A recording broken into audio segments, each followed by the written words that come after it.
Gas তোমরা জানো এই প্রেমে পড়ে অনেকে স্বামী ছেড়ে চলে যাচ্ছে, আবার কেউ বউ ছেড়ে অন্য বউকে নিয়ে চলে যাচ্ছে। এই প্রেমের কি আছে বলো?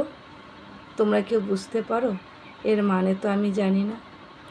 বিয়ের পর যদি কারো প্রেম আসে তাহলে কি অ্যাকসেপ্ট করা উচিত কি না? তোমরা যদি এর মানে জানো তাহলে আমার কমেন্ট বক্সে লেখো।